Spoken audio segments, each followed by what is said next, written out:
Ahí Bueno, ya podés seguir. la caída de los índices de inversión extranjera, justamente por este cierre de todas las economías. También en función de este aislamiento obligatorio, la irrupción de la tecnología, del uso intensivo de la tecnología, si bien habían cambios en las tendencias que se venían dando de manera paulatina, la transformación de la industria y del comercio a una era digital.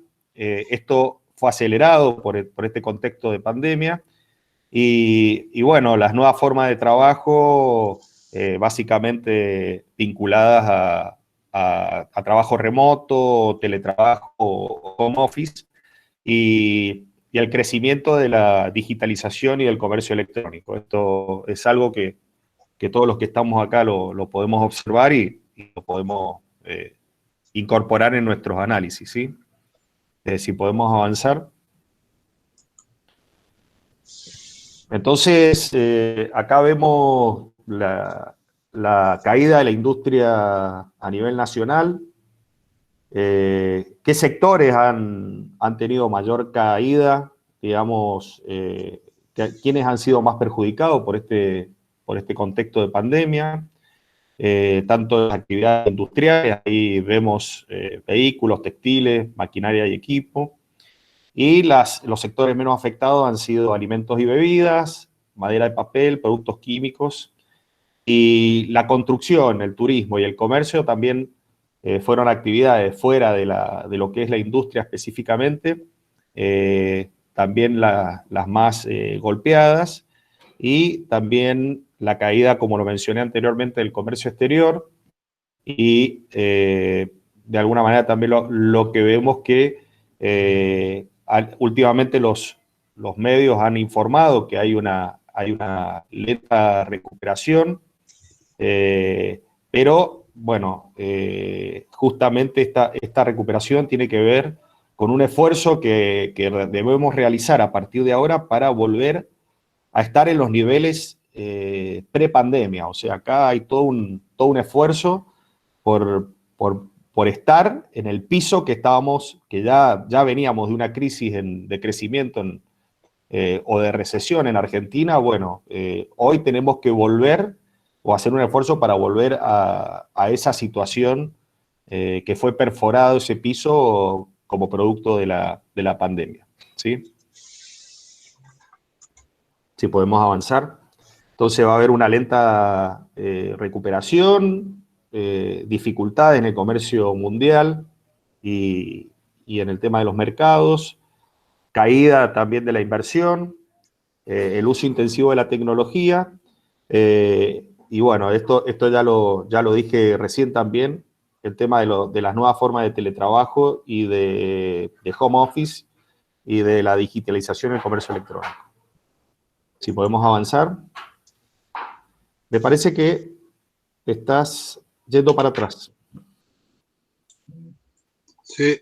Exactamente. Sí, porque me estoy repitiendo. Sí. Bueno. No, está el anterior.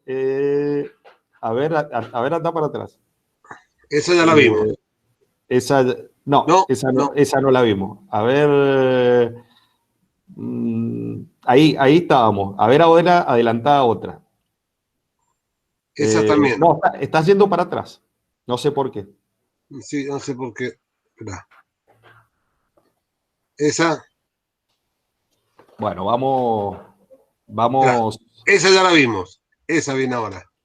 Bueno, acá vemos una fuerte dependencia en el contexto nacional de la dependencia a las medidas que se han tomado desde el gobierno nacional para ayudar a las empresas al pago de los jornales.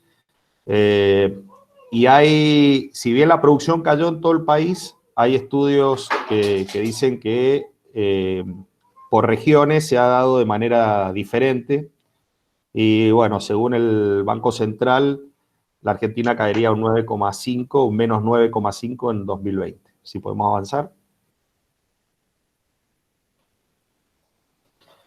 Los sectores productivos más afectados ha sido el turismo, el comercio, la construcción y la industria manufacturera, la extracción de hidrocarburos, eso ya lo explicará Emilio. ¿Cuáles fueron los sectores que nunca pararon de funcionar? En realidad funcionaron de manera diferente, pero básicamente los vinculados a la producción primaria y a la producción agroindustrial. Lo que ha pasado en Mendoza también con el funcionamiento de algunas actividades o con el permiso de la autorización de funcionamiento de algunas actividades que en otras partes del país todavía tienen restricciones, y el mantenimiento de los niveles de exportaciones en algunos casos y las mejoras de las exportaciones dentro del promedio nacional del desempeño de Mendoza. Esto lo vamos a ver más adelante, si podemos avanzar. Básicamente, ¿por qué pasó esto? Y bueno, porque en el principio de la pandemia, cuando se establecieron las restricciones a la circulación de personas y de mercadería, de bienes, la provincia logró mantener la actividad agrícola, tanto lo que fue la cosecha, que estábamos en época de cosecha de algunas producciones, y también la industrialización y el sector, digamos, vitivinícola. Eso se logró con defender la posibilidad de que estos sectores siguieran funcionando, y además el establecimiento rápido de protocolos, ¿sí? El lanzamiento de líneas de financiamiento a través del Fondo de la Transformación, que es lo que hicimos. Rápidamente también implementamos medidas vinculadas a fomentar proyectos innovadores de mendocinos que tenían que ver con el comercio electrónico, con las ventas anticipadas, con medidas solidarias para compras en lugares donde algunas personas no podían hacerlo. Entonces, se puso a disposición una serie de innovaciones que venían del sector de desarrollo de software de la provincia, de todo lo que es economía del conocimiento, que como resultado de esta pandemia empezaron a aflorar y que recibieron también apoyo del gobierno provincial. Acá tenemos Origen Mendoza, que es una plataforma impulsada por el gobierno, lo que es compra futura, el tema de Busco Delivery, entre otras. Si podemos avanzar. Ciclos de capacitaciones para todo lo que fue comercio electrónico, catálogo de soluciones tecnológicas que se hizo para visibilizar justamente toda la oferta que teníamos tecnológica en la provincia. Se establecieron algunas medidas como seguir fortaleciendo el desarrollo institucional de los sectores, como el FIDA, que es el Fondo de Integración del Ajo, el caso del clúster de la ciruela. El funcionamiento ahora se está detrás del fortalecimiento de lo que es tomate industria y también lo que es cereza, que tiene posibilidades de exportación.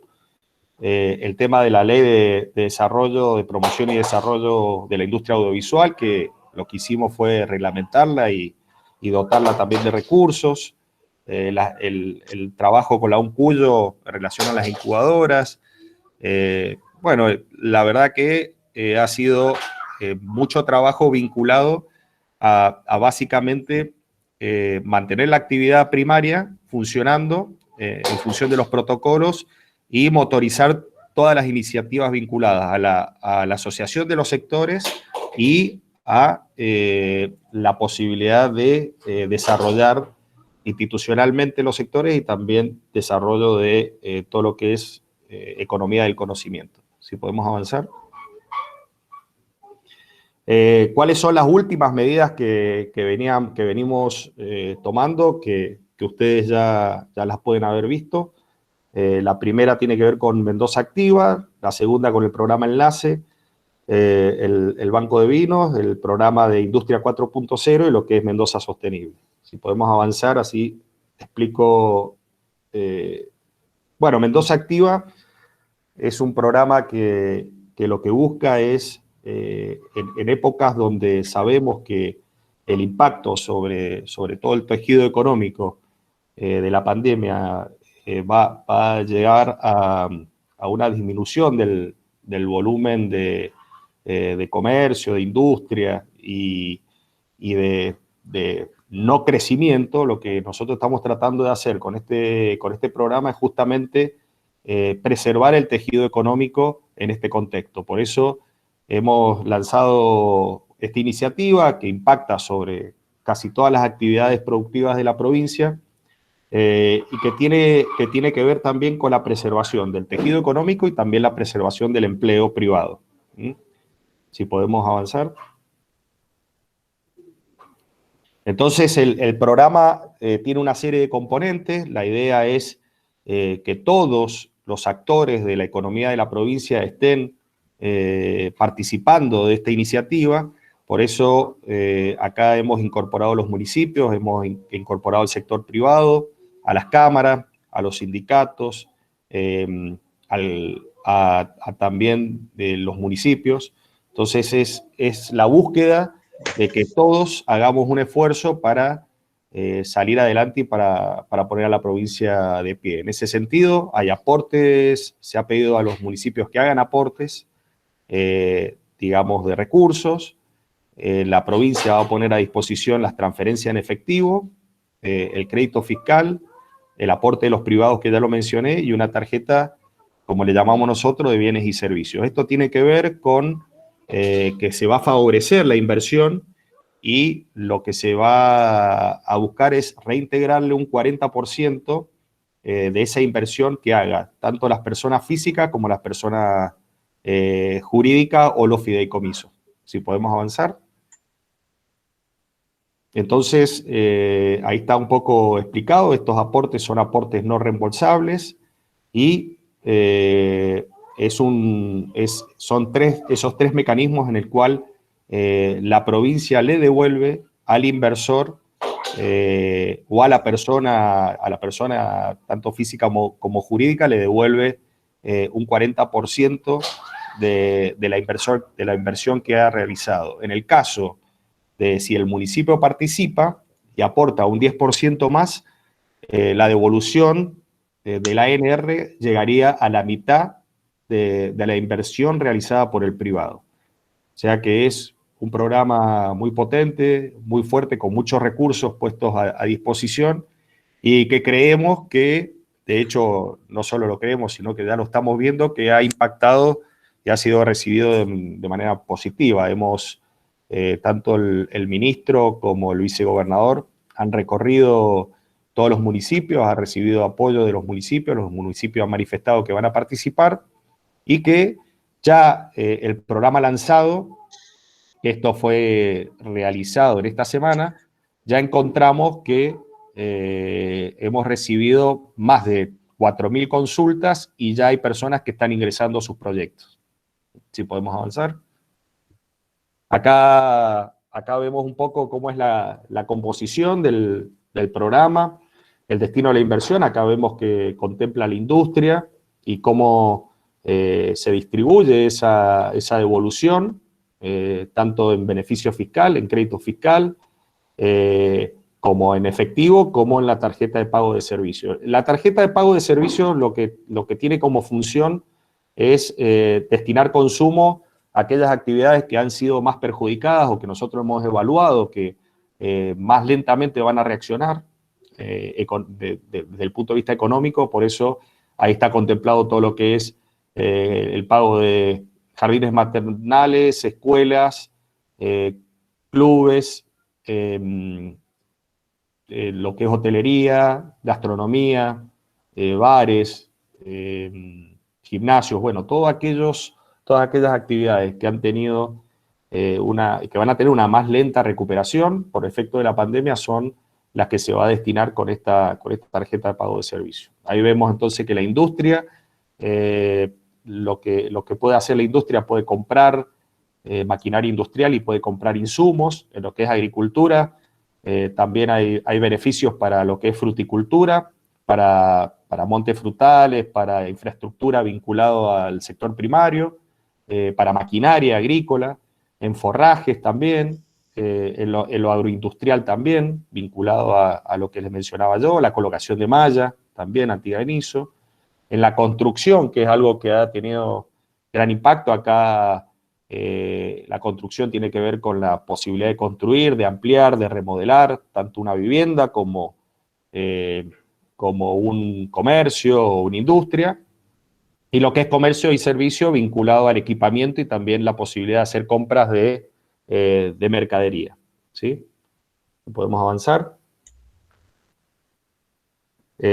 Acá tenemos el cupo disponible por cada uno de los subprogramas y tenemos un monto mínimo de inversión justamente por el tema de todo el andamiaje administrativo que nosotros tenemos que hacer para dar cada uno de estos beneficios y un monto máximo. El monto máximo no quiere decir que sea la inversión que tiene que hacer la persona o el industrial o el comercio, sino tiene que ver con hasta dónde nosotros le damos la devolución. O sea que si la construcción supera los 4.200.000, que es el equivalente más o menos a 100 metros cuadrados, nosotros le devolvemos hasta ese monto, pero la persona puede hacer una obra de 130 metros cuadrados, o sea, puede hacer algo más grande. Lo que sí, nosotros ponemos ese límite de monto.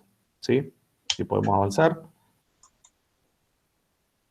Después, a ver, con este programa que es justamente Mendoza Activa, lo que básicamente queremos hacer es promover la inversión privada y todos aquellos que habían pensado en algún momento hacer alguna inversión y se vieron afectados, esa decisión se vio afectada por el contexto de pandemia y por la baja expectativa. Nosotros queremos con este programa impulsar la expectativa de crecimiento, de desarrollo y tener una mirada hacia adelante, dejar de pensar todo el tiempo en los efectos que está teniendo la pandemia y tratar de tener una mirada hacia el futuro. Ese es un poco la visión y el leitmotiv de lo que es el programa de Mendoza Activa. En el caso de Enlace, obviamente otro de los efectos que hemos visto por el tema de la pandemia es el impacto sobre la incorporación de personas a las empresas y a los servicios, a las industrias,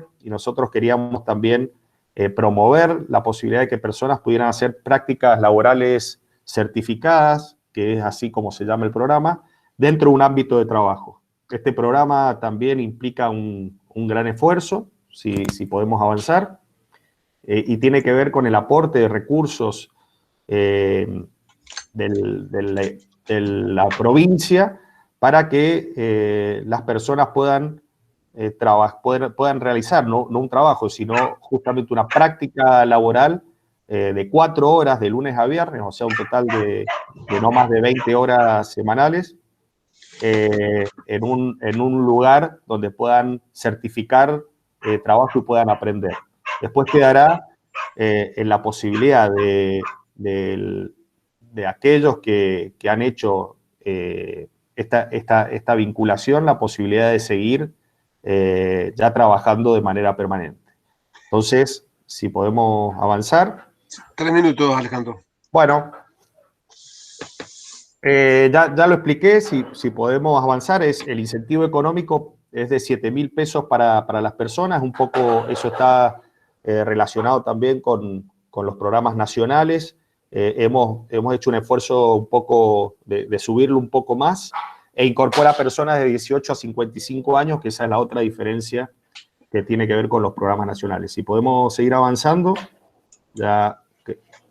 Bueno, el banco de vino básicamente, rápidamente, eso lo puede explicar también Eduardo, si él tiene ganas, tiene que ver con, de alguna manera, una medida para equiparar los stocks en las distintas temporadas que enfrenta el sector vitivinícola. Si podemos avanzar más. El programa Industria 4.0 se acaba de lanzar.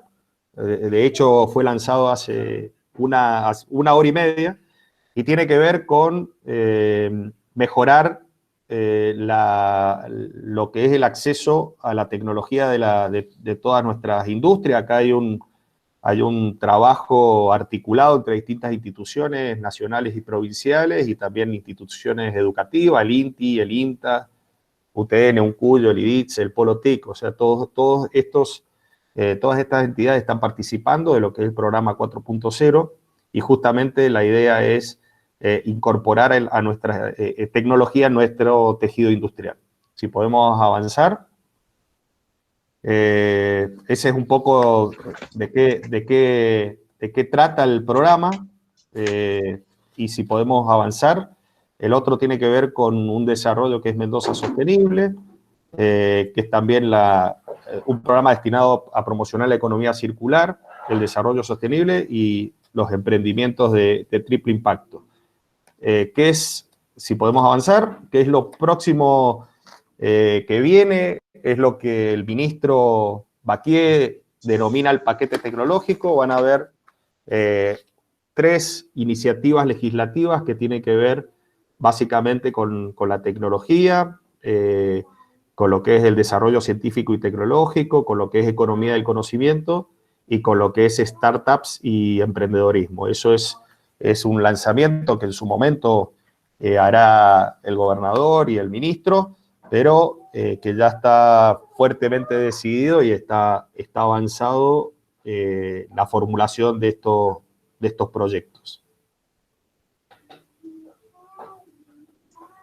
Si avanzamos, bueno, eso es un poco lo que pretendía poner rápidamente, contarles en lo que estamos trabajando. Hay algo que no está mencionado que también quería hacer hincapié, que lo que es el TEC asociativo es una iniciativa que hemos lanzado que tiene que ver con generar desarrollo de algún proyecto específico entre el sector económico, el sector científico, el sector educativo y las cámaras, y tiene que ver con alguna innovación que se desarrolle y que nosotros vamos a subsidiar y que tenga que ver con un impacto positivo en el sector y que esa innovación impacte en todo el sector. Esta iniciativa que lanzamos y que está dentro de lo que es Mendoza Tech, que es el programa de Mendoza Tecnológica, es una iniciativa que lanzamos hace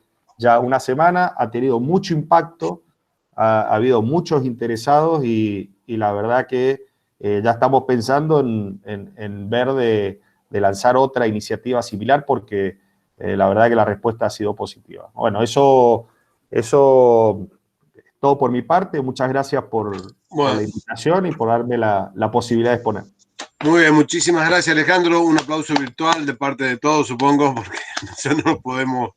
Pero muchísimas gracias, muy interesante y supongo que debe haber varias preguntas, no las he visto todavía. Pero buenísimo, muchas gracias. Seguidamente le toca el turno al ingeniero Eduardo Sancho. Eduardo, cuando vos quieras presentar, te voy presentando mientras tanto yo a vos. El ingeniero Eduardo Sancho es ingeniero agrónomo por la Universidad Nacional de Cuyo, es actualmente presidente de FECOVITA, presidente de la Asociación Cooperativa Vitivinícolas ACOVI, director de la Corporación Vitivinícola Argentina ACOVIAR, profesor de la Maestría de Agronegocios de la Universidad Nacional de Cuyo y presidente de la Cooperativa Vitivinícola Mendoza y productor vitícola. Si ya es todo tuyo, Eduardo. Tenés el micrófono desactivado. Ahí está. No, se desactivó de vuelta. Ahora sí. No, otra vez.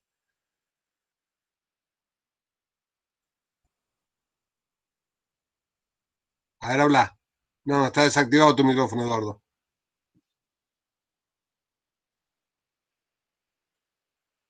No, está desactivado tu micrófono.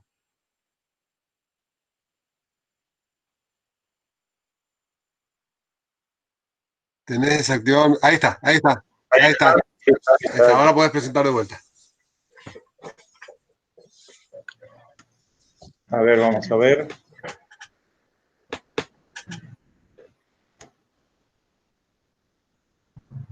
Ahí está presentando.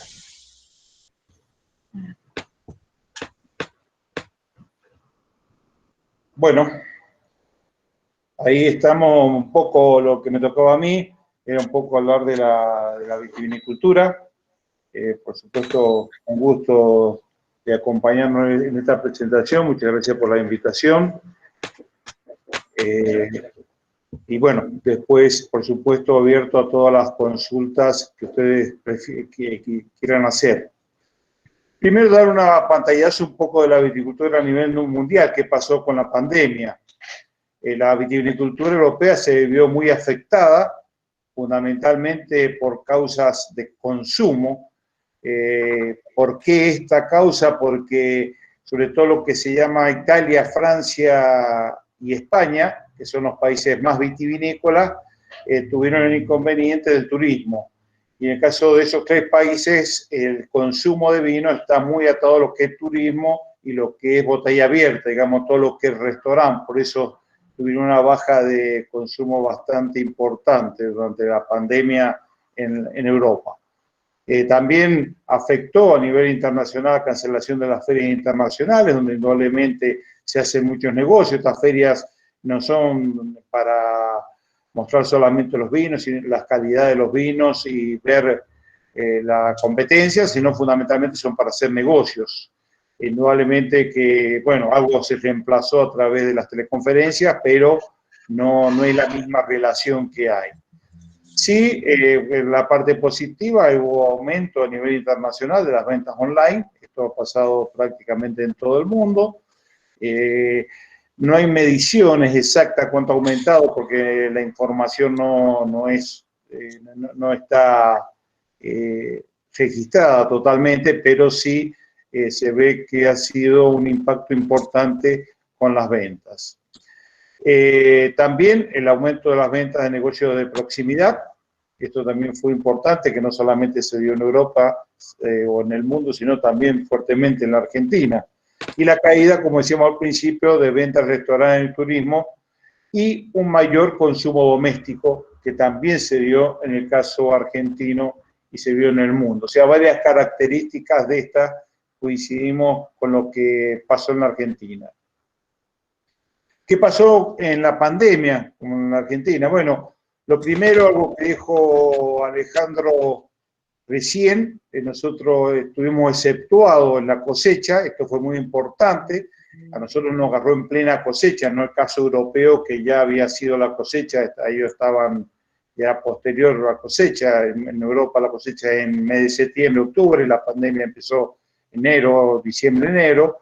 En el caso nuestro, al empezar en marzo, marzo-abril, nos agarró en plena cosecha. Por suerte fue autorizada, entonces pudimos hacer una cosecha prácticamente normal.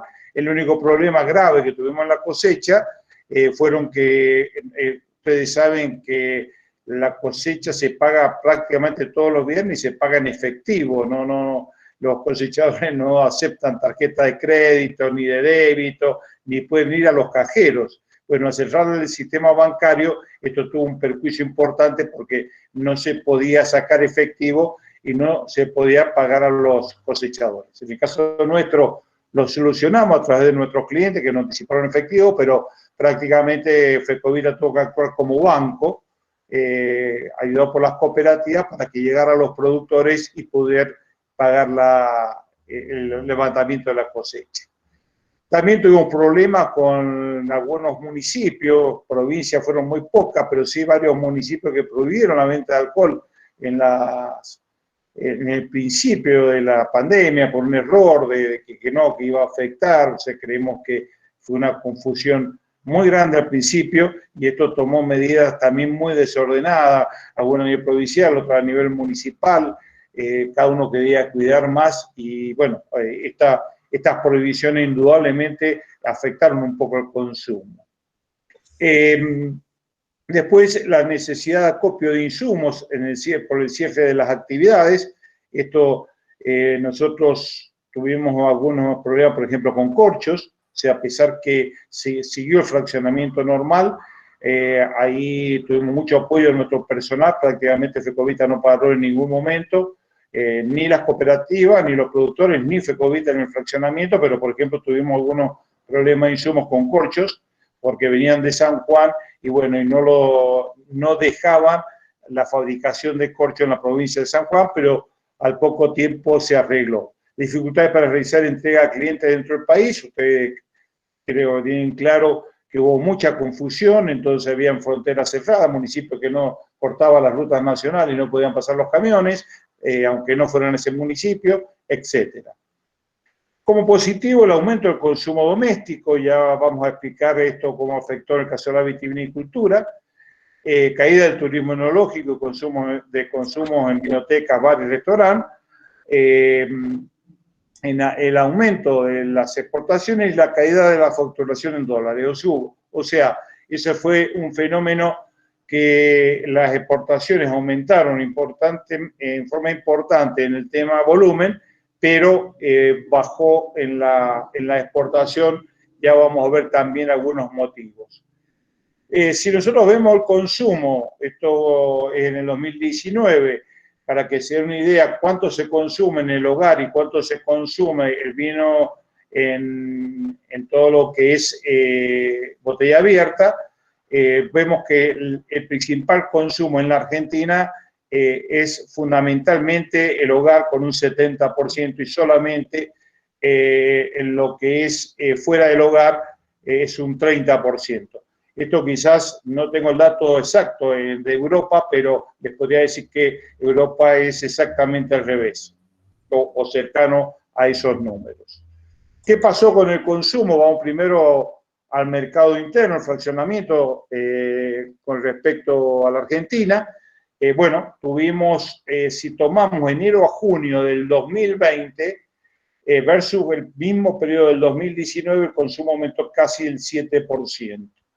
O sea, vemos acá ahí que hubo un periodo de pandemia, y si tomamos solamente el periodo de pandemia, lo tenemos acá al costado, abril-junio del 2019 versus abril-junio de 2020, o sea, esto es plena pandemia, en caso de la vitivinicultura aumentó el 7%, o sea, hubo un aumento del consumo en el caso del vino. ¿Esto por qué? Bueno, primero porque al consumirse más en el hogar, hizo que la gente volviera al almuerzo, por ejemplo, y el vino es una compañía normal de las comidas. O sea, está muy relacionado, sobre todo en el consumo argentino, en otros países un poco menos, pero en el consumo argentino está muy relacionado con las comidas, tanto almuerzo como cena. Por eso creemos que fue una de las causas del aumento del consumo en pleno pandemia. Acá también está, y este es un dato adicional, que Fecovita en esa plena pandemia, la empresa nuestra, aumentó más que la industria. Esto lo traigo porque no es porque nosotros seamos mágicos y fuimos muy eficientes, sino que hay dos causas por este aumento. Primero, nuestra distribución es muy sobre minoristas, o sea, llegamos, gran parte de la distribución nuestra es a minoristas, a almacenes, a través de la red de distribución, y tenemos mucha menos venta en supermercados. Entonces, este aumento de las ventas en los negocios de proximidad nos benefició indiscutiblemente. Y otra cosa es que también hay que reconocerlo, en ningún momento, como decía al principio, tuvimos que parar y estuvimos fuertemente fraccionando en todo momento gracias al apoyo que tuvimos nuestro personal, y esto nos permitió abastecer totalmente la plaza, y cuando teníamos inconvenientes de flete o de que no podíamos llegar a alguna plaza porque había prohibiciones, en forma inmediata lo tratábamos de resolver. Esto nos permitió este aumento un poco mayor que lo de la industria. Bueno, si volvemos a este periodo de enero-junio, que lo tomamos más amplio porque es más representativo, vemos que el aumento, y esto rápidamente porque no quiero perderlos en número, fue más fuerte en varietales, que en vino sin mención bacterial, o sea, vino genérico.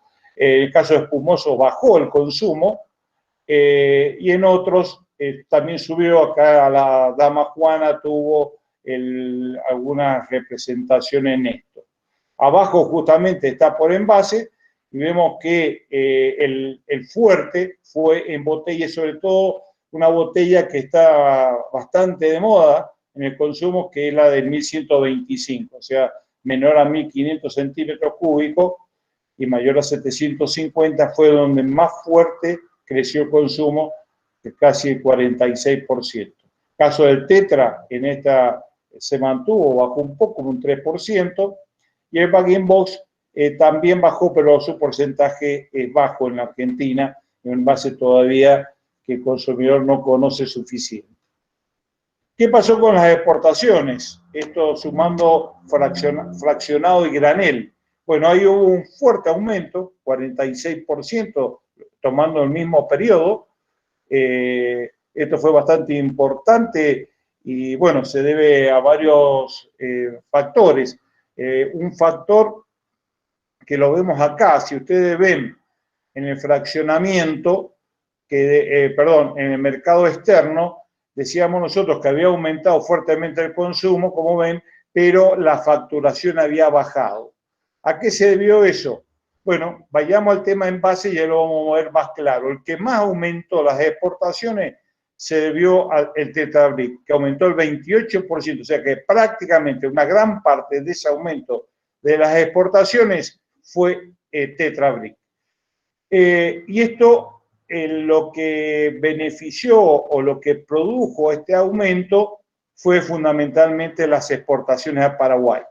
Pero ahí podemos decir, che, pero los paraguayos se emborracharon todo porque aumentaron el 28% del consumo de vino. No, no es así. Esto fue porque la pandemia no permitió todo lo que es, digamos, en negro.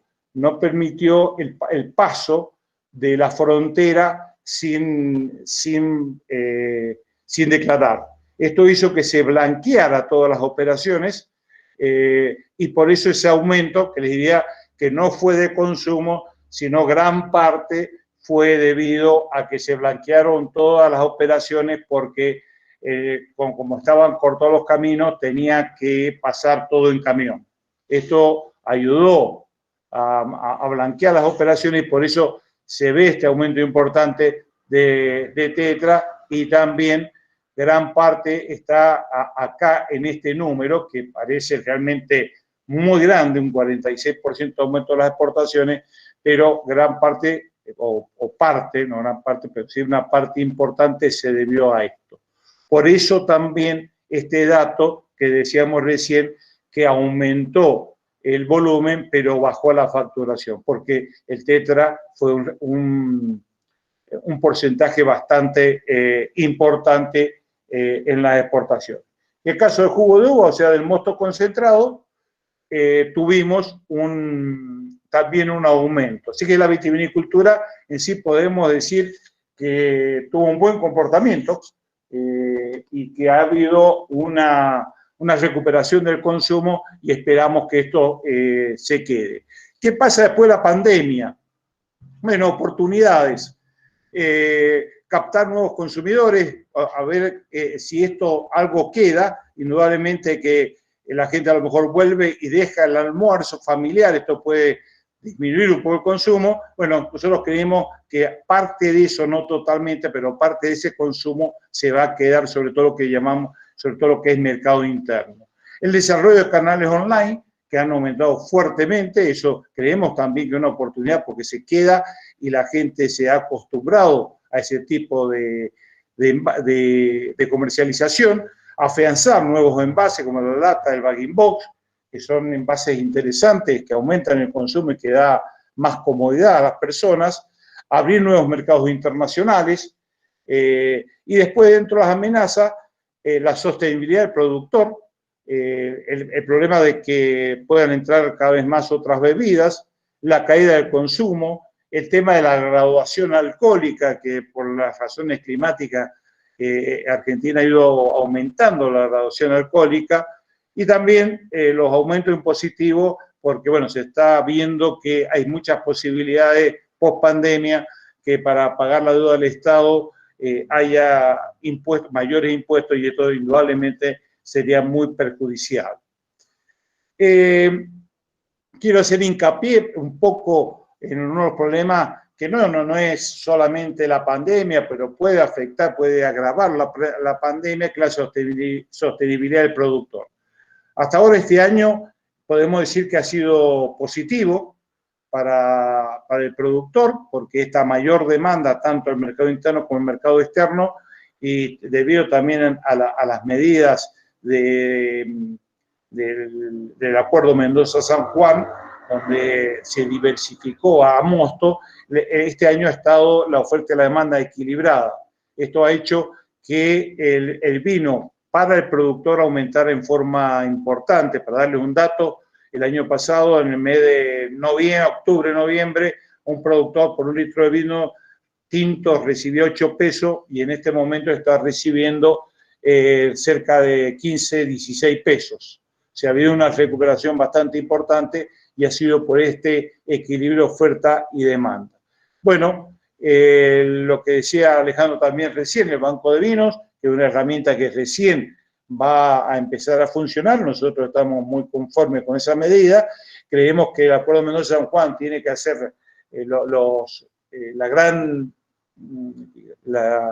gran diversificación a mosto, y después el Banco de Vinos es el que tiene que hacer la sintonía fina para equilibrar la oferta-demanda, y eso es uno de los factores fundamentales para la sostenibilidad del productor, sobre todo el pequeño productor que a veces no tiene otra herramienta. Bueno, otra herramienta importante que tenemos que trabajar es la mejora de rendimiento en los viñedos. Esto que tenemos que ser competitivos no solamente para el mercado interno, sino para el mercado internacional. Ahí hay también toda una aplicación de paquetes tecnológicos nuevos que tenemos que empezar a trabajar en conjunto. Y después, por supuesto, el aspecto de integración, que para el pequeño y mediano productor es clave, fundamentalmente para optimizar los recursos, para tener más economía de escala y poder llegar al mercado, como el caso nuestro de Fecovita, que tenemos una red de prácticamente 5.000 pequeños productores que están relacionados a estas 29 cooperativas, y las cooperativas con Fecovita tenemos la suficiente economía de escala para poder llegar al mercado y que un pequeño productor esté aprovechando una marca como puede ser Toro o Estancia Mendoza. Y por supuesto también la integración permite facilidad, mayor acceso al crédito. Justamente Fecovita ha sido la primera empresa cooperativa que ha entrado a los créditos de economía social. Esto lo hemos cerrado hace un mes, y esos créditos no van, o sea, Fecovita los instrumenta, pero fundamentalmente para que lleguen al productor. Fecovita es el canal, le que da las garantías, y bueno, se está profundizando eso, y indudablemente la única forma que tiene el pequeño y mediano productor de llegar a los créditos es con un sistema de integración, sea cooperativa o otro sistema, pero fundamentalmente el cooperativo. Bueno, esto era un poco la visión, ya me pasé un poquito el tiempo, quería darle una visión rápida y un poco un panorama de la vitivinicultura y las posibilidades también que tenemos del desarrollo de la vitivinicultura hacia futuro después de la pandemia. Muchas gracias.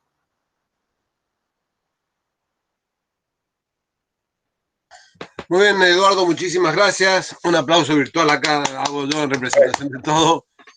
Muy interesante, realmente un escenario, quizás el caso de la vitivinicultura excepcional dentro de todo el escenario industrial en la Argentina, ¿no?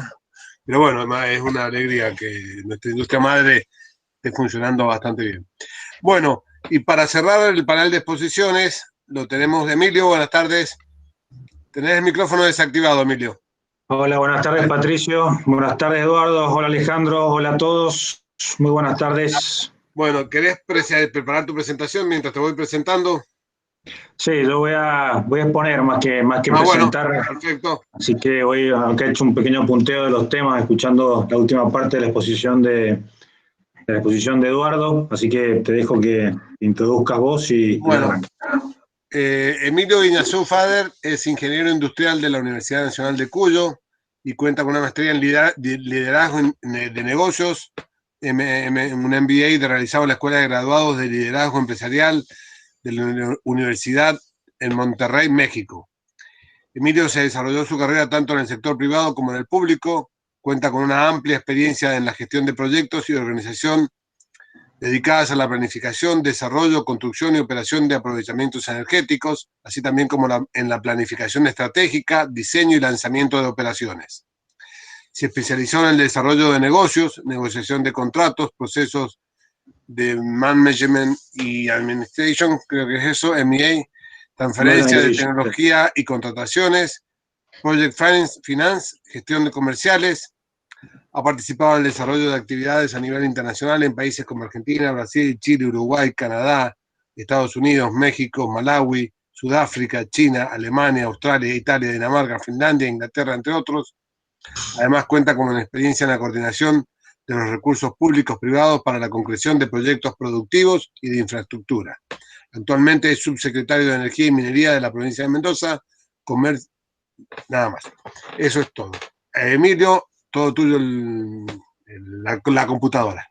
Bueno, muchas gracias. Voy a tratar de colocar tu pantalla para ver la cara de alguien, para hablar con alguien, porque si no veo un montón de puntitos y no prefiero ver la cara de alguien cuando hablo. Pero bueno, el tema que nos convoca, para lo que nos ha convocado Patricio. Emilio, un segundito. Recuerden que pueden ir generando preguntas por el chat. Emilio, son unos 20 minutos. Cuando falten 3 minutos más o menos te aviso para... Perfecto, dale, excelente. Adelante. Bueno, es un tema complejo porque junta dos situaciones, ¿no? La coyuntural, que es la que genera todo el problema económico, más allá del problema sanitario, el problema social que ha generado la pandemia, el problema económico, que es una coyuntura complicada de resolver. Y después, obviamente, el arrastre que tenemos en toda la situación, en este sector en particular, que es el sector de la energía, el sector del petróleo, el sector de la minería, que son sectores que trabajan muy a largo plazo, con planificaciones muy largas, y que bueno, que en definitiva se pueden ver mínimamente afectados por una situación de esta naturaleza, pero que en realidad esto es un pequeño pulso, digamos, en procesos mucho más largos, que tienen que ser gestionados, digamos, más allá de la coyuntura.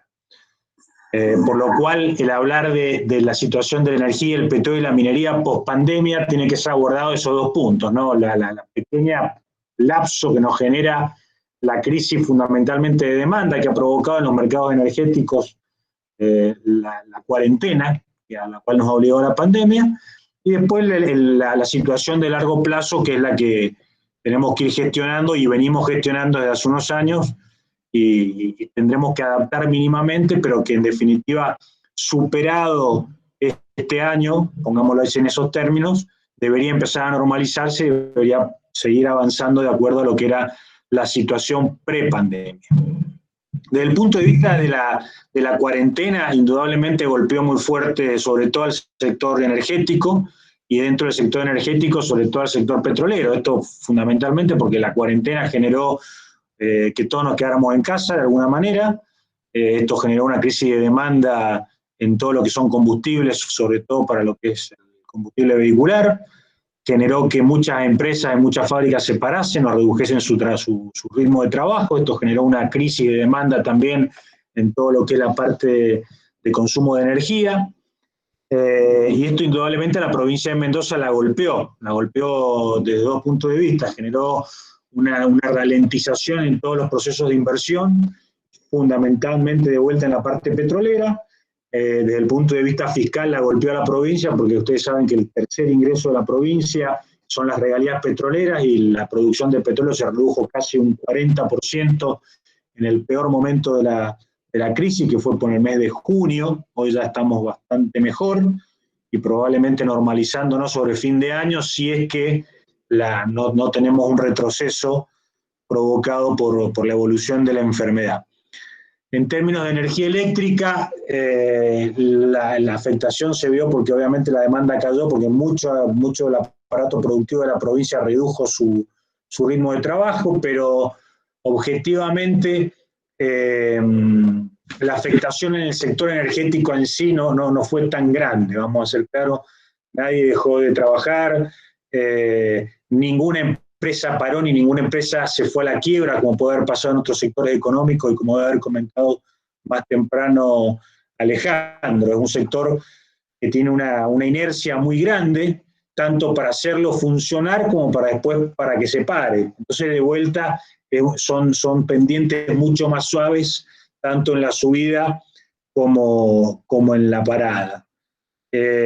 Hoy el desafío más grande pasa por poner en el sector petrolero, fundamentalmente por reactivarlo. Hemos logrado que la principal compradora de crudo, la única compradora de crudo que tiene la provincia, que YPF, reanude sus compras a las pequeñas operadoras, y eso comienza a traccionar nuevamente todo un sector, que es el sector de los servicios petroleros, que en Mendoza es muy grande, que emplea en forma directa a más de 4.000 personas y en forma indirecta te diría que prácticamente el doble, y genera un movimiento económico muy importante en la provincia. Todo ese sector estuvo prácticamente parado durante los últimos 2 meses, e indudablemente eso se sintió en toda la cadena, fundamentalmente en el consumo, ¿no? Porque es un sector que además tiene remuneraciones importantes y tracciona mucho todo lo que es la parte de consumo. El desafío para adelante básicamente es el mismo desafío que teníamos antes de la pandemia. O sea, ¿cómo hacemos nosotros para lograr mantener un sector petrolero saludable, sabiendo que la geología de la provincia de Mendoza no es la geología de Neuquén, por ejemplo, que hoy tiene una ventaja competitiva muy fuerte por poseer la parte más productiva de la formación Vaca Muerta, que es la nueva fuente primaria, digamos, y la de mayor potencial que hoy tiene la Argentina. Mendoza tiene un porcentaje importante de esa roca de Vaca Muerta, pero geológicamente no tiene la misma calidad que tiene Neuquén, desde el punto de vista geológico, por lo cual la explotación tiene desafíos técnicos diferentes a los que tiene Neuquén, y por ende una curva de aprendizaje a ser hecha bastante más, no más compleja, pero diferente a la de Neuquén y definitivamente sin la escala que tuvo el desarrollo de Vaca Muerta en Neuquén, con lo cual los no convencionales desde el punto de vista de shale en Mendoza tienen una perspectiva interesante, pero mucho más limitada que la que hoy podemos encontrar en Neuquén. El desafío de Mendoza es bastante más modesto desde un punto de vista.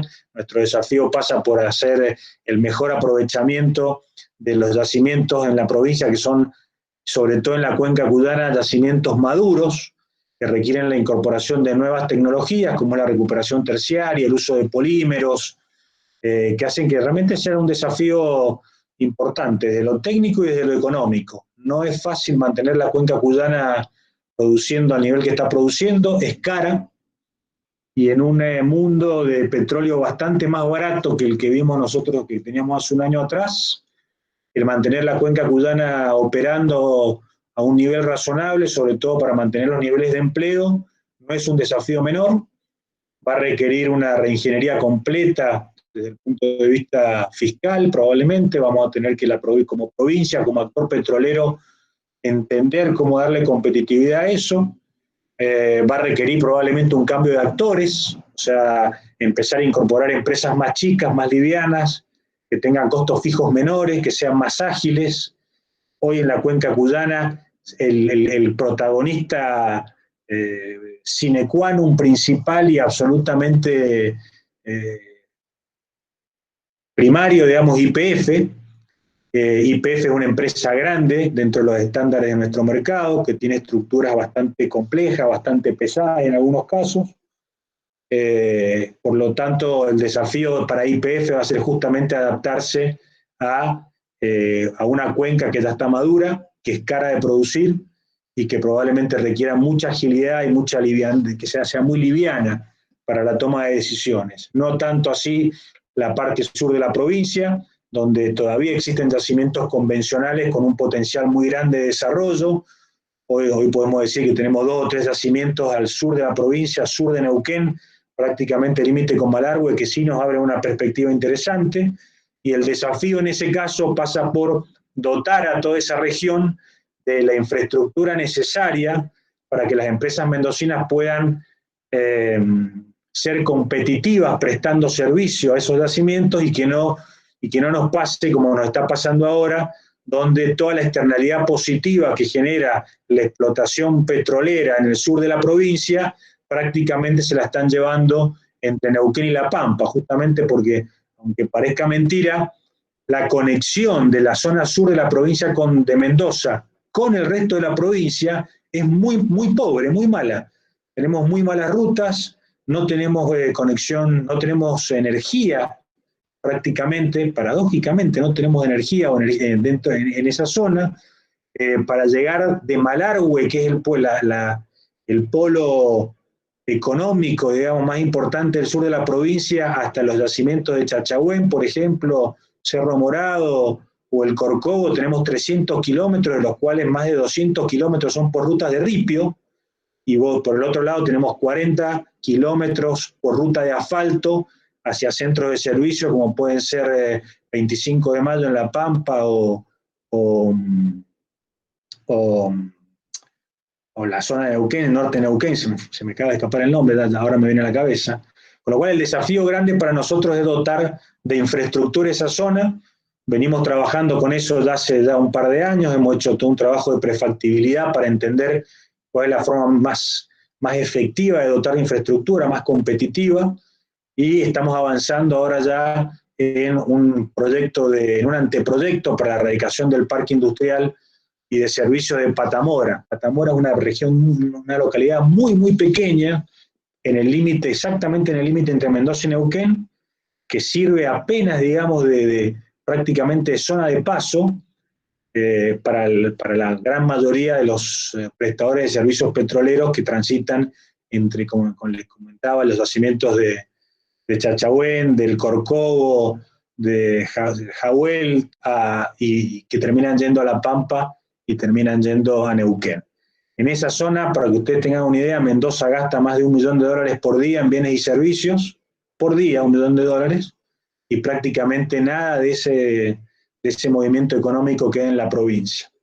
Obviamente sí el petróleo, obviamente sí las regalías, pero en el sector petrolero realmente es más importante el beneficio económico que crea a través de la actividad económica que a través de las regalías o los impuestos que se pagan, y parte de eso se está perdiendo. O sea, nuestro desafío pre-pandemia y post-pandemia continúa siendo el mismo, y es desarrollar de manera eficiente la infraestructura necesaria para poder aprovechar no el gran potencial, el potencial que tiene Mendoza en términos hidrocarburíferos en su extremo sur, que hoy, como les comenté, está siendo aprovechado fundamentalmente por Neuquén y por La Pampa.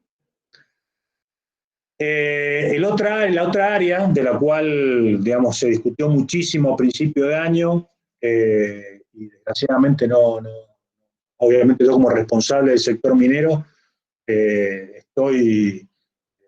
creo que la minería es un vector de desarrollo súper importante para la provincia de Mendoza, que hoy se encuentra total y absolutamente desaprovechado por las diferentes restricciones que tenemos, y es un tema que tenemos que encontrar la vuelta y seguir trabajando. Trabajaremos con tecnologías diferentes, trabajaremos en regiones en forma individual, trabajaremos en diferentes tipos de minería, pero indudablemente es el gran sector que tiene la provincia hoy sin desarrollar. Yo estoy seguro, no pude escuchar la exposición de Alejandro, habrá comentado los otros sectores económicos que tiene la provincia con alto potencial, en los cuales se viene trabajando intensamente para desarrollarlo.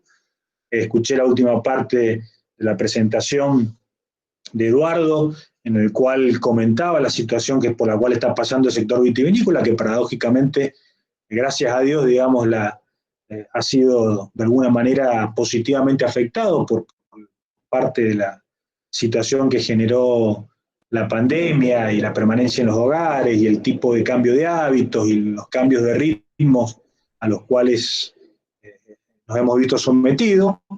Eso es muy bueno, esperemos poder capitalizarlo y que todo eso se mantenga en el tiempo. Uno de los sectores más importantes económicos que tiene la provincia, que es el turismo, se vio brutalmente impactado por la pandemia, y por un lado desnuda la fragilidad, digamos, que tiene la economía de la provincia ante eventos de esta naturaleza, y un sector que es muy resiliente o que se ha mostrado muy resiliente dentro de la economía de la Argentina a los efectos de la pandemia, como fue la minería en otras provincias. Bueno, en Mendoza, desgraciadamente, no lo hemos podido, no estábamos en condiciones de aprovecharlo y de trabajarlo, con lo cual tenemos un desafío muy grande en ese sector para ver cómo hacemos para compatibilizarlo con el resto de las vocaciones productivas de la provincia, con el resto de los factores productivos de la provincia, y en eso tenemos que seguir trabajando. Hoy la minería de primera categoría se encuentra con serias limitaciones desde el punto de vista legal.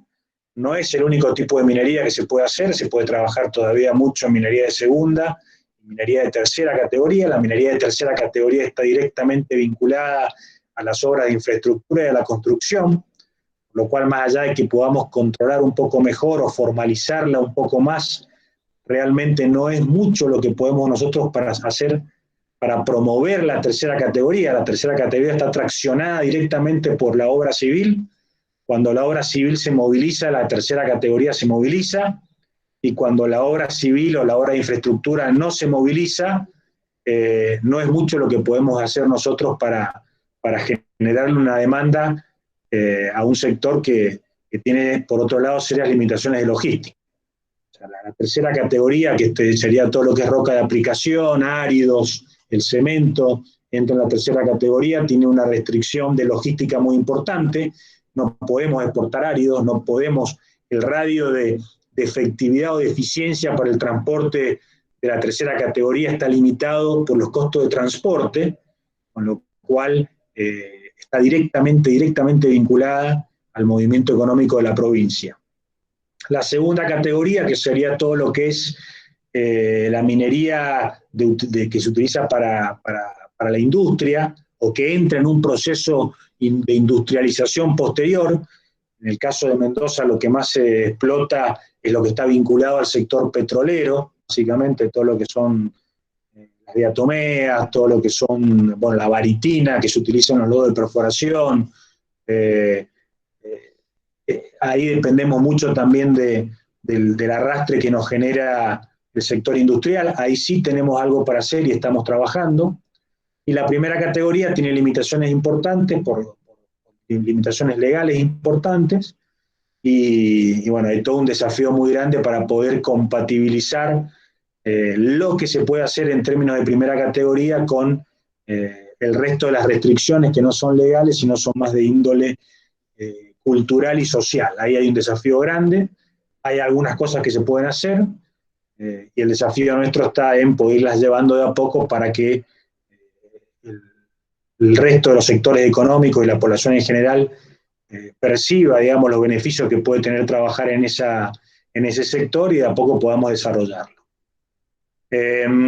Como les comentaba al principio, la pandemia en sí mismo es apenas un pequeño lapsus dentro del desarrollo de estos sectores, y el desafío pasa en mantener los planes en los cuales veníamos trabajando, y superado este gran sobresalto que nos ha generado la pandemia, seguir trabajando en continuidad. En términos de energía, probablemente todos estén en este momento pensando en la situación de Portezuelo del Viento. Portezuelo del Viento indudablemente es el proyecto energético más importante que hoy tenemos en cartera dentro de la provincia. Es un proceso, todo este tipo de proyectos de este tamaño siempre atraviesan situaciones de inestabilidad, o sea, con lo cual cualquiera que haya estado involucrado alguna vez en proyectos de esta naturaleza sabe que lo que podemos leer en los diarios, escuchar, es la normalidad de un proyecto de esta naturaleza, es la normalidad. Es un proyecto de $1.000 millones con 5 años de ejecución, que normalmente atraviesa por procesos y momentos de incertidumbre.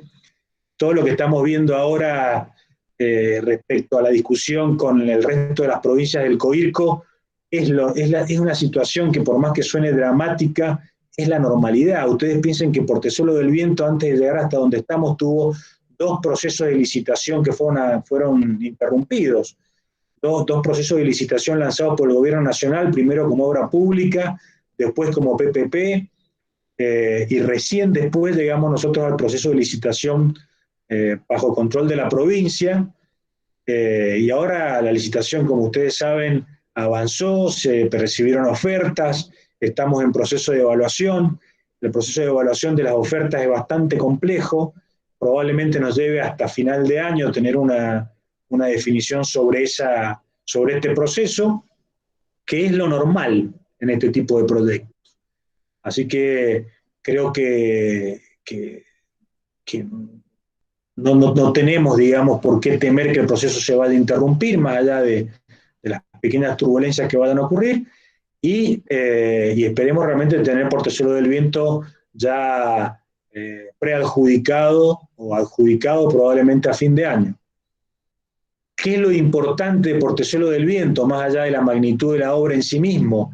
Es un proyecto que ya está financiado, con lo cual el producido por Portezuelo del Viento, que es la venta de la energía, es íntegramente propiedad de la provincia de Mendoza. Y la provincia de Mendoza ha lanzado ya un plan de trabajo por el cual el objetivo es que la venta de la energía de Portezuelo del Viento apalanque el desarrollo de nuevos proyectos y poder volver a tener adentro de la provincia de Mendoza un sector energético como tuvimos nosotros prácticamente durante 50 años y durante los cuales se puso en marcha un proyecto hidroeléctrico cada 5 años. ¿Por qué es importante esto? Porque un proyecto de esta naturaleza o un sector de esta naturaleza crea prácticamente en forma permanente unos 4.000, 5.000 puestos de trabajo directo, y en este tipo de obras los indirectos a veces, o sea, hay diferentes multiplicadores, pero siendo conservadores, podríamos hablar de un multiplicador de 3 o 4 para este tipo de obras, con lo cual se generarían en forma permanente en la provincia entre 15 y 20.000 empleos. Cuando nosotros vemos el déficit de empleo que tenemos en la provincia en los últimos años, gran parte ha sido porque la provincia de Mendoza no pudo darle continuidad a este sector y prácticamente se interrumpió después de la construcción del dique Potrerillos, que fue en el año, no sé si Patricio, vos me podés ayudar con esto, sos también del mismo sector, pero Potrerillos se terminó en el año 2004, creo que se terminó Potrerillos. 2004, 2003, 2004. O sea, tuvimos 14, 15 años donde a la provincia le faltaron casi 15.000 empleos que estaban dedicados a la construcción de este tipo de emprendimientos. El objetivo de Portezuelo del Viento no es solo generar energía, que obviamente es muy importante, no es solo el aumentar las reservas estratégicas de agua, que también es muy importante, sino también volver a generar esa masa de empleo en diferentes sectores de la economía, la parte de ingeniería, la parte de obras civiles, la parte de metalmecánica, la parte de montaje, la parte, bueno, todo un montón de sectores que indirectamente se vinculan a la construcción de un proyecto de esta naturaleza. Entonces, bueno, sintetizando básicamente, porque yo ya me estoy yendo ya de los 15 minutos que me ha dado Patricio, el sector petrolero sí se vio afectado.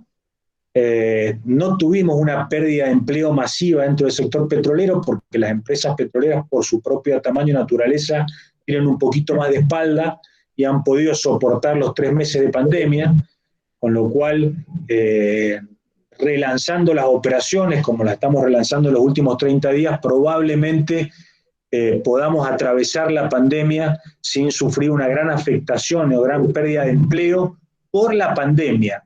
Sí, previo a la pandemia habíamos visto ya una caída en el precio internacional del crudo. ¿Se acuerdan? Tuvimos petróleo a $100 hace 5 años atrás, pasamos a un petróleo de 60, 70 dólares hace 4 años atrás, 3 años atrás, y ahora probablemente nos estabilicemos en un petróleo entre 45 y 50 dólares, más allá de algún pico que podamos ver, producto de la estabilización de la oferta y la demanda, lo cual va a obligar a que el sector petrolero como un todo se eficientice.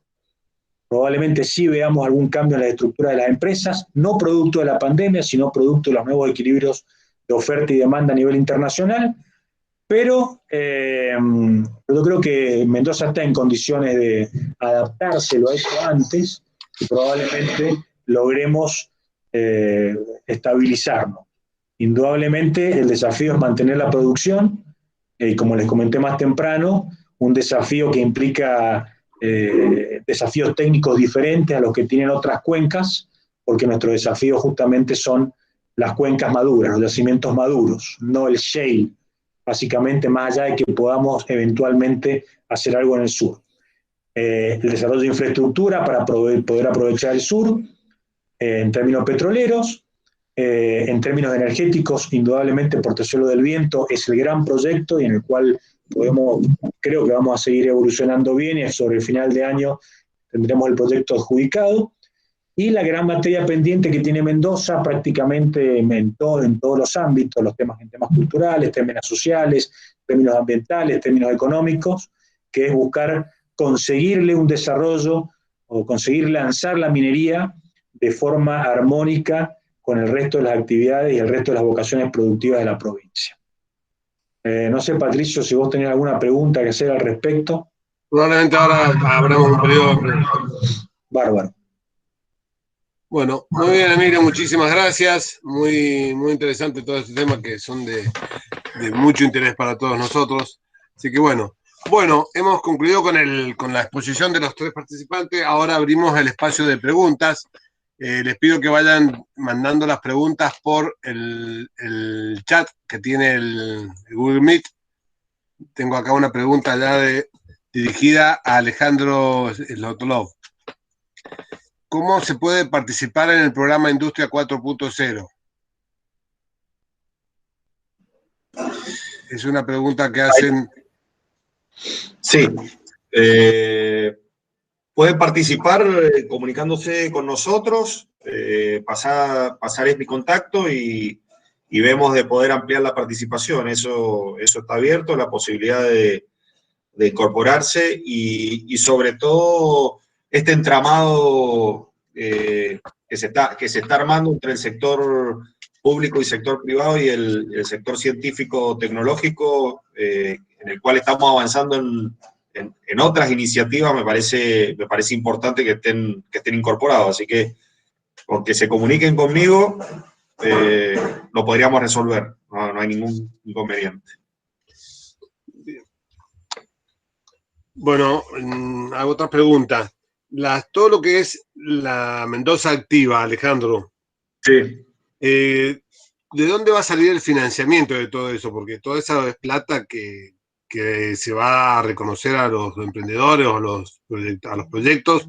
El financiamiento de eso, ¿de dónde va a surgir o cuál es lo que tienen planificado o previsto?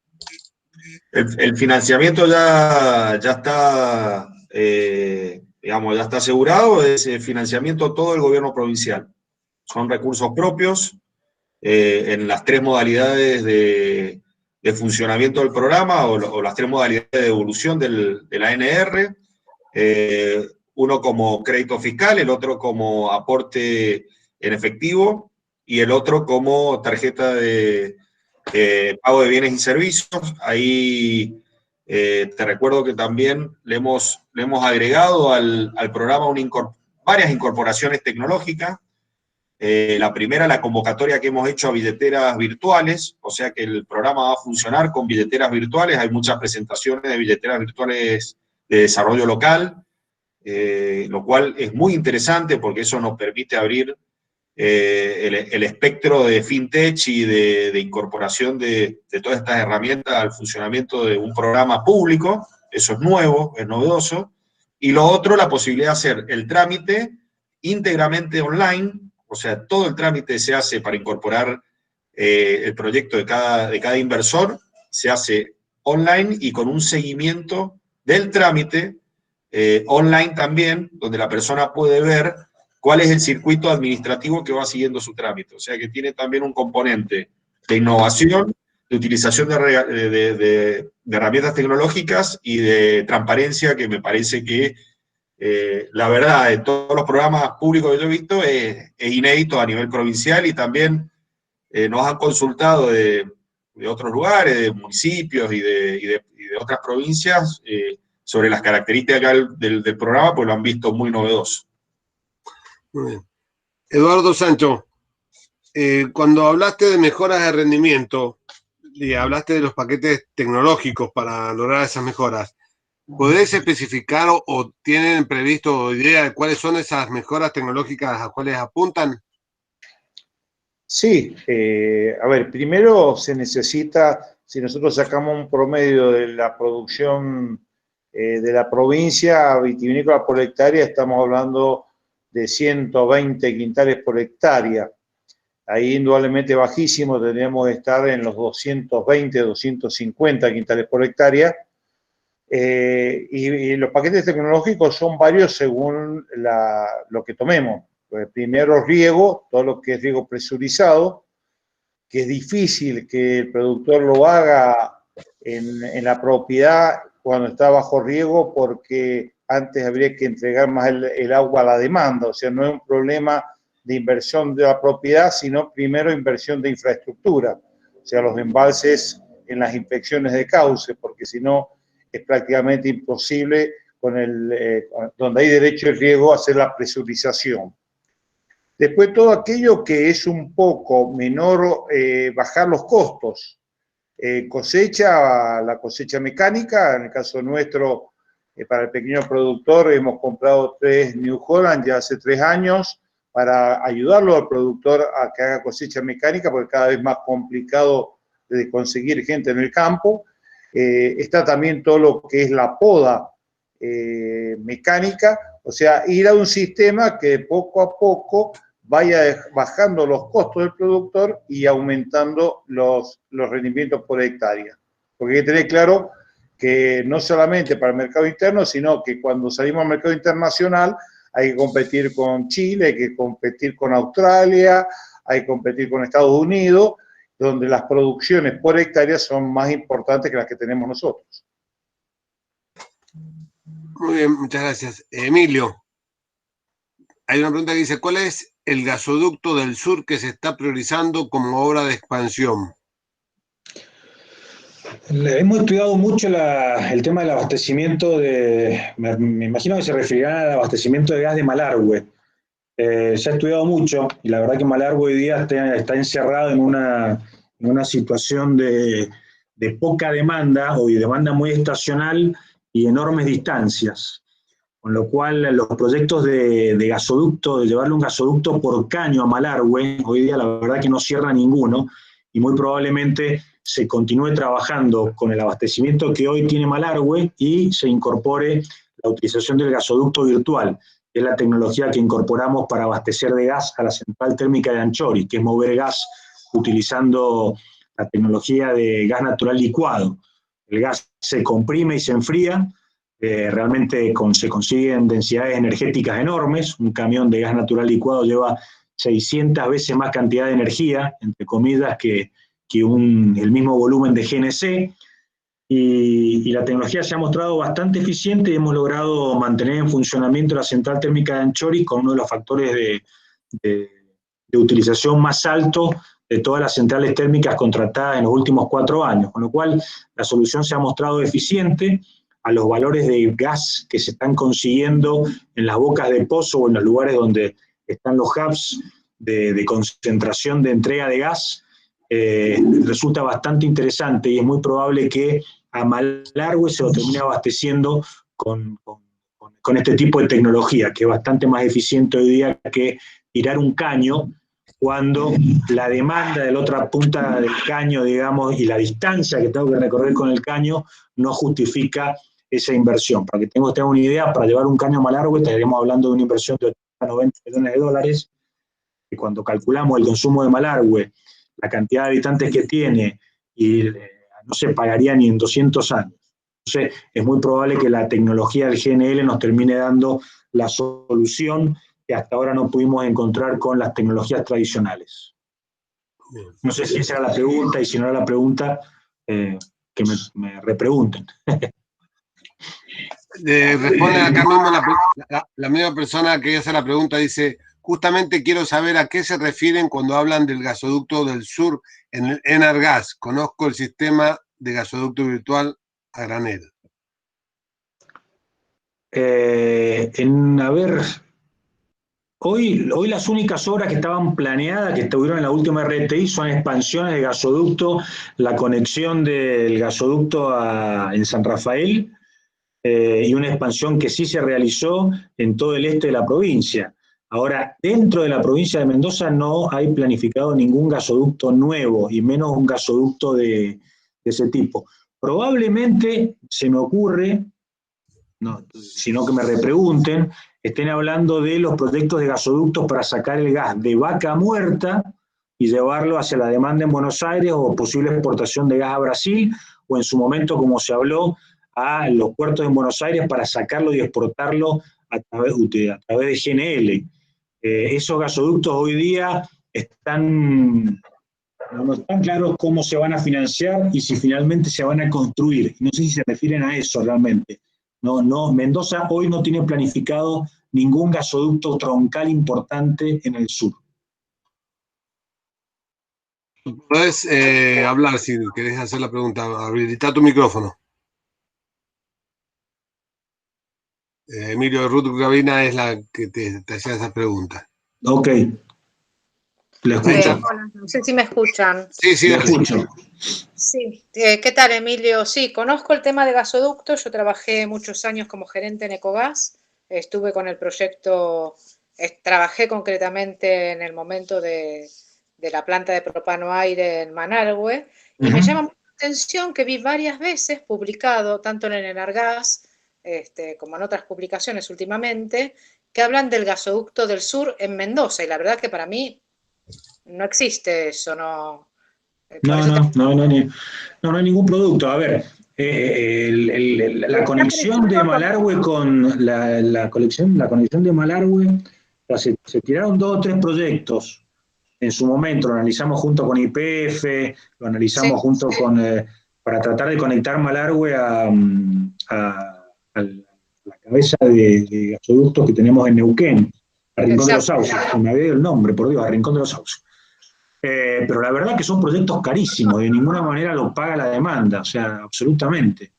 Entonces, no sé a qué se refería el Enargas, claro, sinceramente. Por eso me llamó la atención, porque vi como que están tratando las obras prioritarias y en Mendoza aparece el gasoducto del sur y yo no lo encuentro la relación. No. El sur, lo que estaba pensado es salir de Rincón de los, ni siquiera de Rincón de los Sauces, ir un poco más del sur hacia el este, claro, el Portón, hacia el este. Pero conectar Malargüe, ninguno de los proyectos que nosotros corrimos logró tener factibilidad económica, objetivamente. Es inviable, yo también lo evalué en su momento. Yo creo que lo más probable en Malargüe termine, a no ser que un desarrollo industrial masivo en Malargüe, digamos, a través de expansión de todo lo que es el tema de los hornos de yeso, no sé, eventualmente se habría hablado a ver qué pasa con hierro indio, si hierro indio generase una demanda muy grande. Nosotros estudiamos la posibilidad de instalar una planta de generación térmica en Malargüe para darle volumen a la demanda y que esa demanda justificara el tendido del gasoducto. La verdad que las reservas de gas probadas que tenemos en los yacimientos que están más cerca de Malargüe, en la zona del Cajón de los Cabados y todo eso, y los cavados, tampoco nos da a nosotros hoy una garantía de provisión de gas que nos justifique el tender un gasoducto hasta esos lugares, y realmente tiene mucho más sentido mover el gas con GNL, sinceramente. Me encantaría tirar un caño a Malargüe, llevarle gas, pero siendo responsable y teniendo que decidir sobre recursos finitos, no hay forma de justificar una inversión de $80 millones para llevarle gas a Malargüe por caño. Exacto, por eso me llamaba la atención ver en varias oportunidades que hablen del gasoducto del sur en Malargüe, en Mendoza. Pero la verdad que no sé, sinceramente, no creo que no sé. Bueno, gracias. Para nada, al contrario, Ruth. Una pregunta para Alejandro. Alejandro, ¿tienen contemplado programas académicos de posgrados vinculados a la industria 4.0 o programas de beca para quienes estén terminando la carrera de ingeniería y que se puedan capacitar para lograr mayor competitividad en estas tecnologías?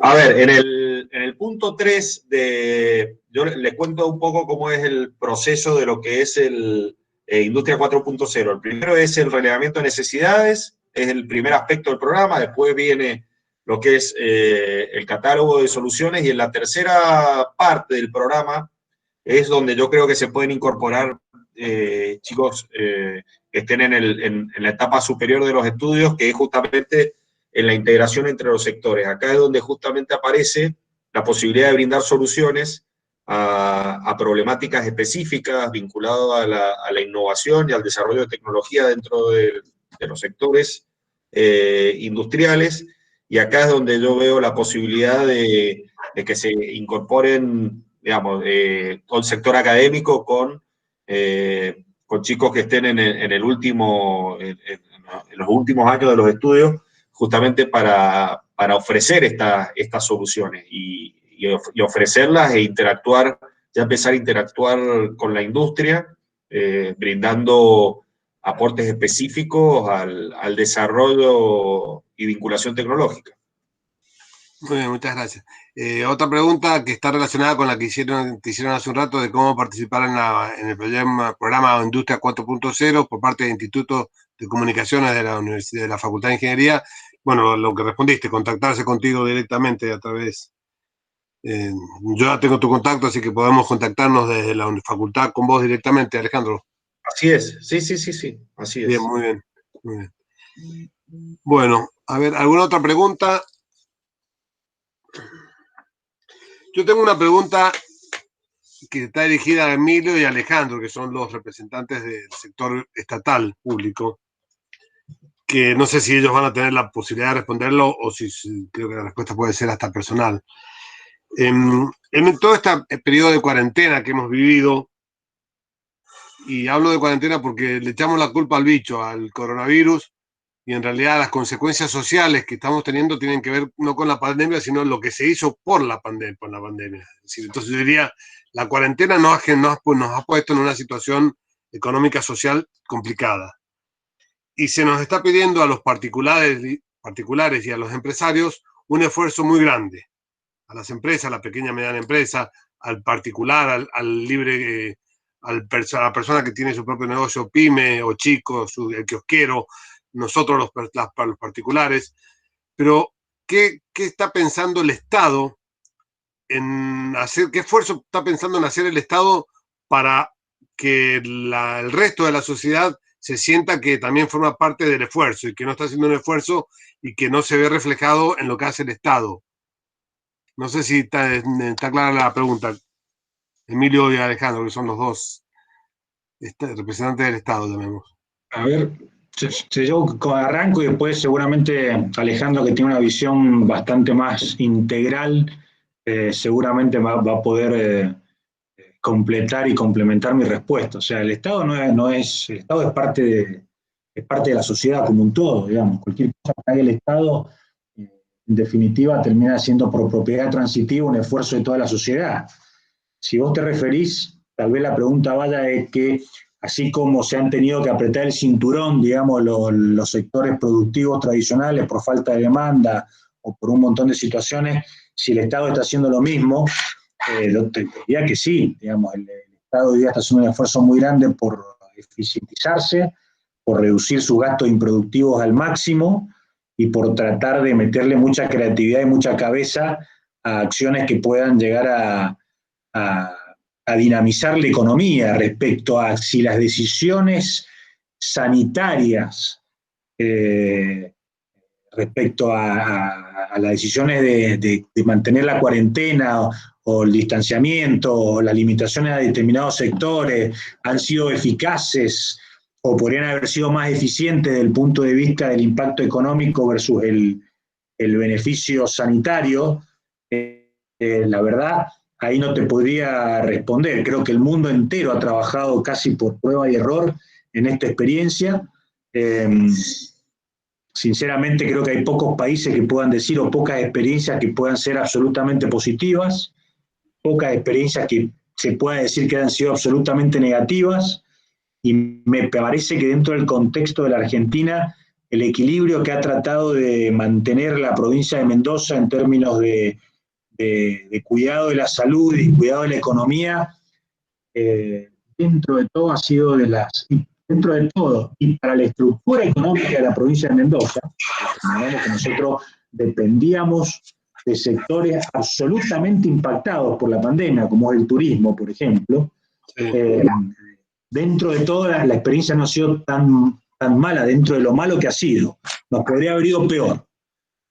Si hubiéramos tenido una estructura económica diferente, con sectores económicos más resilientes a una situación como la que planteó la pandemia o la cuarentena, y probablemente podríamos haber hecho algo mejor, pero objetivamente se trabaja con las herramientas que se tiene en el momento que se tiene. Entonces, la verdad, no tengo mucho más para comentarte. No sé, Alejandro, vos. Bueno, a ver, Patricio, el esfuerzo es lo que se viene haciendo. Todos nosotros como funcionarios públicos hemos cambiado nuestra agenda de trabajo y nuestra modalidad de trabajo. Hoy, el haber permitido que la actividad siga funcionando implica y ha implicado, por nuestra parte, cambiar toda la lógica de funcionamiento de lo que nosotros veníamos haciendo. Hemos tenido mucho esfuerzo en coordinar todo lo que ha pasado con los municipios, todo lo que ha pasado con las normativas de restricción nacionales y cómo nosotros dentro de esas normativas encontrábamos la forma de seguir funcionando, cómo nosotros hacíamos rápidamente los protocolos para digamos, enfrentar una situación sanitaria sin dejar de lado la actividad económica. En eso hay mucho trabajo, mucho esfuerzo de la gente de salud, de la gente de cultura y turismo. En el tema personal te puedo decir que lo que es la diaria nuestra de lo que es la gente que viene a Mendoza a trabajar o las empresas de Mendoza que prestan servicios afuera y que después tienen que volver, y cómo nosotros lidiamos con el seguimiento de esas personas, cómo hacemos que cumplan con la restricción y el aislamiento, y cómo logramos pasar todo esto digamos, con los más mínimos contagios. Te recuerdo ahí que cuando yo mencioné el tema de lo que fue levantar la cosecha y procesarla, no tuvimos un solo contagio en todo ese, digamos, movimiento de gente y de bienes y de mercadería. Ahí hay un esfuerzo de cosechadores, de industriales, de bodegueros, de transportistas, de municipios. O sea, acá yo creo que como sociedad, y esto no lo digo como funcionario público, no digo que los méritos son solamente del gobierno provincial, pero como sociedad pasamos una prueba muy fuerte, y yo te digo que te repito, no es por tirar flores a nadie, pero me parece que lo hicimos bien y con responsabilidad, y tratamos de ser juiciosos en cada decisión, evaluar y sopesar todo el tiempo, digamos, qué riesgos tenemos y cómo impacta ese riesgo sobre riesgo sanitario, cómo impacta sobre el aspecto económico. Y el esfuerzo que estamos haciendo en disponer recursos, todos los recursos que tenemos, todos, lo que tenemos en reactivar la economía. O sea, la apuesta de lo que es el programa Enlace, Mendoza Activa y todas las otras herramientas que yo he estado mencionando acá, es un esfuerzo enorme que nosotros obviamente lo hacemos con recursos públicos, pero donde se ha dejado en última instancia de hacer una obra, hacer obra pública o destinarlo a otra cosa, y se ha enfocado todos los recursos a la reactivación económica. Entonces, eso es lo que estamos haciendo, tratando de encarar esta situación con el mayor sentido común posible, que a veces no es fácil, pero me parece que ese es el mayor aporte que nosotros podemos hacer como funcionarios públicos. Bueno, perfecto, muy bien, buenísimo. Bueno, a ver, no tengo más preguntas registradas, si hay alguien más que quiera hacer una pregunta. Si no, realmente agradecemos profundamente la participación de los tres expositores, Emilio, Eduardo y Alejandro. Nos interesa muchísimo desde la Universidad de Mendoza poder estar en contacto con los actores principales de la industria y de la actividad comercial industrial de la provincia, porque entendemos que somos un actor donde generamos profesionales, principalmente de la ingeniería, que trabajan en la provincia y nos interesa mucho estar vinculados de manera directa. Así que les agradecemos muchísimo la participación a los tres, al resto de las personas, muchísimas gracias por participar y bueno, hasta acá llega entonces el webinar de la actividad industrial, la industria mendocina y el COVID-19. Muchísimas gracias a todos y hasta otro momento. Bueno, gracias a ustedes, muy buena la presentación. Hasta luego, Patricio, muchas gracias a todos. Hasta luego, Emilio, un gusto. Bueno, Chao, gracias. Eduardo. Muchas gracias, Alejandro. Abrazos a todos, saludos. Después voy a convertir este video en un YouTube. Lo voy a poner, tengo un canal de YouTube que lo voy a poner ahí para que quiera repasarlo, recordarlo. Lo voy a poner ahí con el título del webinar. Bueno, sí.